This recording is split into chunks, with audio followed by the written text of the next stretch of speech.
जय माता लक्ष्मी। दोस्तों, आज के इस वीडियो में हम आपको बताएंगे कुंभ राशि वालों का अक्टूबर 2024 का महीना कैसा रहने वाला है। कुंभ राशि वाले अक्टूबर 2024 के महीने में क्या करें क्या ना करें। राशि वालों का अक्टूबर 2024 में सामान्य कार्य, पारिवारिक जीवन, प्रेम संबंध, स्वास्थ्य कैसा रहने वाला है, यह सब कुछ जानकारी आपको इस वीडियो में देखने को मिल जाएगी। वीडियो को पूरा जरूर देखें। तो आगे बढ़ने से पहले हम आपसे रिक्वेस्ट करते हैं कि अगर आपने हमारे वीडियो को अभी तक लाइक नहीं किया है तो वीडियो को लाइक करिएगा, दोस्तों को शेयर जरूर करिएगा। बॉक्स में अपनी राशि लिख दीजिएगा और जो परेशानी है वह भी लिख दीजिएगा, ताकि उसी के अनुसार हम आपको कुछ उपाय भी बता सकें। सामान्य कुंभ राशि में जन्मे जातकों के लिए यह महीना कुछ सामान्य सावधानी बरतने वाला रहेगा। सर्वप्रथम तो आपको अपने स्वास्थ्य के प्रति सावधानी रखनी होगी, जो महीने की शुरुआत में ही कमज़ोर रहने वाला है। हालांकि महीने के उत्तरार्ध में सेहत में सुधार के संकेत दिखाई देते हैं। वहीं कैरियर के मामले में आपको अच्छे परिणाम तो मिलेंगे, लेकिन नौकरी में बदलाव आ सकता है। व्यापार करने वाले जातकों को महीने के पूर्वार्ध में चुनौती का सामना करना पड़ेगा, परंतु इस दौरान आपको सफलता मिल सकती है। प्रेम संबंधों में तनाव की स्थिति बनी रहेगी। वैवाहिक जीवन में कुछ मुश्किलें रहेंगी और ऐसे में ससुराल के लोगों से कहासुनी करने से बचना ही बेहतर होगा। आर्थिक तौर पर चुनौती ज़्यादा रहने वाली है, इसलिए इस महीने आपको सावधानी बरतनी होगी। विद्यार्थी वर्ग को चुनौती के बाद सफलता मिल सकती है। साथ ही विदेश यात्रा के योग भी बन सकते हैं और आपका कोई संपत्ति खरीदने में कामयाब हो सकते हैं। आगे बढ़ने से पहले हम आपसे रिक्वेस्ट करते हैं कि अगर आपने हमारे चैनल को अभी तक सब्सक्राइब नहीं किया है तो चैनल पर जाकर सब्सक्राइब करिएगा, बेल आइकन को जरूर दबाइएगा, ताकि हम आपको अनोखी और नई जानकारी बता सकें। स्वास्थ्य, यह महीना स्वास्थ्य की दृष्टिकोण से कुछ कमजोर रहने की संभावना है, क्योंकि आपके राशि स्वामी शनि महाराज वक्री अवस्था में आपके सप्रथम भाव में पूरे महीने रहेंगे, लेकिन चौथे भाव में 9 अक्टूबर से बृहस्पति वक्री अवस्था में होंगे। वहीं 20 अक्टूबर से मंगल आपके छठे भाव में अपनी नीच राशि कर्क में होंगे, जबकि महीने की शुरुआत में सूर्य बुध केतु अष्ट भाव में होंगे तथा पूरे महीने केतु महाराज अष्ट भाव में विराजमान रहेंगे। यह आपके स्वास्थ्य को समस्या देकर परेशान कर सकते हैं। ऐसे में आप अपने स्वास्थ्य के प्रति सजग रहें। सुबह की सैर पर जाएं और सुपिच्च भोजन ग्रहण करें। हल्का भोजन करना आपको पेट से जुड़ी समस्या से बचाकर रखेगा। साथ ही शरीर में गैस न होने दें। ऐसा करने से बहुत सारी समस्या से बच सकते हैं। रक्त से जुड़ी समस्या आपको परेशान कर सकती है, इसलिए रक्त की अशुद्धि को दूर करने का प्रयास करें। महीने के अंतिम सप्ताह में स्वास्थ्य में सुधार देखने को मिलेगा और पुरानी स्वास्थ्य समस्या से मुक्ति मिलेगी। यह महीना पारिवारिक जीवन के लिए औसत रहने की संभावना है, क्योंकि दूसरे भाव में पूरे महीने राहु विराजमान रहेंगे। वहीं दूसरे भाव के स्वामी बृहस्पति महाराज पूरे महीने चतुर्भाव में रहेंगे तथा सूर्य बुध केतु महीने की शुरुआत से ही आपके दूसरे भाव को देखेंगे, जिससे पारिवारिक जीवन में कुछ असंतुष्ट रह सकती हैं। आपस में लोगों के विचार न मिलने के कारण पारिवारिक तनाव बढ़ सकता है और कुछ जमीन जायदाद से जुड़े मुद्दे भी पैदा हो सकते हैं, जो परिवार के माहौल को बिगाड़ सकते हैं।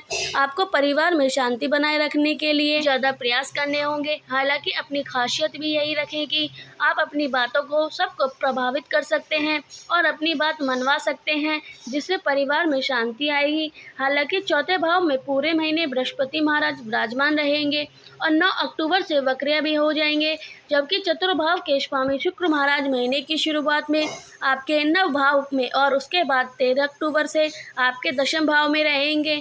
इसके परिणाम स्वरूप इन सभी ग्रहों की स्थिति आपके पक्ष में रहेगी, जिसके चलते आपको सुख की प्राप्ति होगी और जमीन जायदाद में बढ़ोतरी हो सकती है।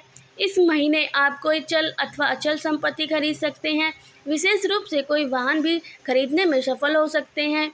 वक्रीय शनि महाराज की दृष्टि आपके तीसरे भाव पर पूरे महीने रहेगी तथा सूर्य व बुध महीने के पूर्वार्ध में, उत्तरार्ध में तीसरे चौथे भाव पर रहेगी। दृष्टि से देखेंगे तीसरे भाव के स्वामी मंगल महाराज महीने की शुरुआत में पंच भाव में और 20 अक्टूबर से छठे भाव में रहेंगे और ऐसे में आपके भाई बहन को कुछ ज़्यादा चुनौती का सामना करना पड़ सकता है, इसलिए आपको उनकी मदद के लिए तत्पर रहना चाहिए। क्योंकि वही आपका वास्तविकता रिश्ता है। वे सदैव आपके साथ खड़े रहेंगे, तो उनकी चुनौती में भी आपको उनका साथ देना चाहिए। इससे एक अच्छे परिवार का निर्माण होगा। यदि आपकी आर्थिक स्थिति देखा जाए तो यह इस महीने उतार चढ़ाव से भरी रह सकती है, क्योंकि दूसरे भाव में उपस्थिति राहु महाराज आपको धन संचय करने में समस्या देगा। भाव में बैठे सूर्य, बुध और केतु महीने की शुरुआत में कुछ गुप्त धन दे सकते हैं, लेकिन शुक्र महाराज नव भाव में बैठकर आपको सुख सुविधा पर धन खर्च करने में आनंद देंगे। ऐसे में आप कोई वाहन खरीद सकते हैं, जिस पर आपको अच्छा खासा खर्च करना पड़ेगा। हालांकि इसमें आपको मज़ा आएगा और कोई बड़ा चिंता की बात नहीं है, लेकिन बेफजूली खर्च से बचना होगा। महीने के उत्तरार्ध में खर्चों में थोड़ी कमी आ सकती है, फिर भी ये आपकी आमदनी उतनी ज़्यादा नहीं होगी जितनी आप उम्मीद करते हैं। इसलिए आपको अपने धन का सदुपयोग करने पर ध्यान देना होगा और अनावश्यक खर्चों से बचना होगा। ऐसा करने से आपको लाभ मिलेगा। महीने की शुरुआत में शेयर बाजार में निवेश करने का जोखिम बिल्कुल ना उठाएं, अन्यथा आपको परेशानी हो सकती है। क्षेत्र कैरियर के दृष्टिकोण से ये महीना मध्यम रूप से फलदायक रहने वाला है। दशम भाव के स्वामी मंगल महाराज महीने की शुरुआत में ही आपके पंच भाव पर मिथुन राशि में विराजमान रहेंगे तथा देवगुरु बृहस्पति की दृष्टि भी दशम भाव पर रहेगी। साथ ही 9 अक्टूबर से बृहस्पति वक्रीय दृष्टि से दशम भाव को देखेंगे, तो आपकी राशि स्वामी शनि महाराज प्रथम भाव की वक्रीय दृष्टि से ही दशम भाव को देखेगी। ऐसे में इससे नौकरी में आपके ऊपर काम का दबाव भी रहेगा। हो सकता है कि आप एक काम कर आपको बार बार करना पड़े, लेकिन इससे हताश या निराश न हो, बल्कि अपने जज्बा को बनाए रखें और लगातार मेहनत करते रहें, क्योंकि उसी से आपको लाभ मिलेगा। यदि आप नौकरी के लिए कहीं आवेदन किया था तो वहाँ से आपको सूचना मिल सकती है, को नौकरी में बदलाव करने में सफलता मिल सकती है। हालांकि 20 अक्टूबर से मंगल महाराज छठे भाव में आ जाएंगे, तब आपको नौकरी में बेहतर परिणामों की स्थिति मिलेगी। बुध 10 अक्टूबर से सूर्य 17 अक्टूबर से तुला राशि में आपके नव भाव में प्रवेश करेंगे और नवंबर के महीने में शुक्र महाराज 13 अक्टूबर से आपके दशम भाव में आ जाएंगे। इस परिमाण स्वरूप आपके स्थानांतरण के योग भी बन सकते हैं, लेकिन आपकी नौकरी में अच्छी स्थिति का निर्माण होगा और कैरियर में आपकी स्थिति मजबूत होगी। इसके विपरीत व्यापार करने वाले जातकों को कुछ चुनौती का सामना करना पड़ेगा। वक्रीय शनि महाराज की दृष्टि आपके सद्भाव पर पूरे महीने रहने वाली है। सद्भाव के स्वामी सूर्य महाराज महीने की शुरुआत में अष्टभाव में बुध और केतु के साथ विराजमान रहेंगे, जिससे व्यापार में चुनौतियां बढ़ेंगी। प्रेम व वैवाहिक, यदि आप किसी प्रेम संबंध में हैं तो महीने की शुरुआत कमजोर रहने की संभावना है। पंच भाव के स्वामी बुध महाराज महीने की शुरुआत में ही आपके अष्टभाव में अपनी अस्त अवस्था में सूर्य और केतु के साथ विराजमान रहेंगे, जबकि मंगल महाराज पंच भाव में बैठे। ऐसे में आपके रिश्ते से प्रेम कम होने लगेगा और आप एक दूसरे की कमियों निकालने में कोशिश रहेंगे, जो आपके रिश्ते के लिए अनुकूल स्थिति नहीं है। हालांकि नव भाव के शुक्र महाराज अपनी ही राशि में बैठकर दिल में प्रेम का भाव बढ़ाते रहेंगे। वहीं 10 अक्टूबर से बुध अष्टभाव से निकलकर नव भाव में प्रवेश करेंगे, तब इन समस्या में कमी आएगी और आपके बीच प्रेम बढ़ने लगेगा। लेकिन 20 अक्टूबर से मंगल भी पंच भाव को छोड़ देंगे और छठे भाव में आ जाएंगे, जिससे आपके प्रेम की नैया स्थिर हो जाएगी और बहुत आराम से चलने लगेगी।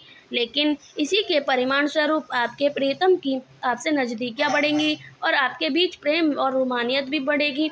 आप एक दूसरे के साथ भरपूर समय बिताएंगे और एक दूसरे को अच्छे समय समझेंगे, साथ ही अपने रिश्तों को परिपक्व महसूस करेंगे। इस वर्ष महीने का उत्तर आपके रिश्ते को और बेहतर बना देगा। अब बात करते हैं कुछ उपाय के बारे में। समस्या से मुक्ति पाने के लिए श्री कृष्ण जी के माखन और मिश्री का भोग लगाकर स्वयं भी ग्रहण करें। आपको श्री विष्णु सहस्त्रनाम स्तोत्र का पाठ करना चाहिए। इष्टपिक की माला से शुक्रवार के दिन महालक्ष्मी मंत्र का जाप करना आर्थिक चुनौती को कम करेगा। आपको राधा कृष्ण के दर्शन करें और उनका भजन करें।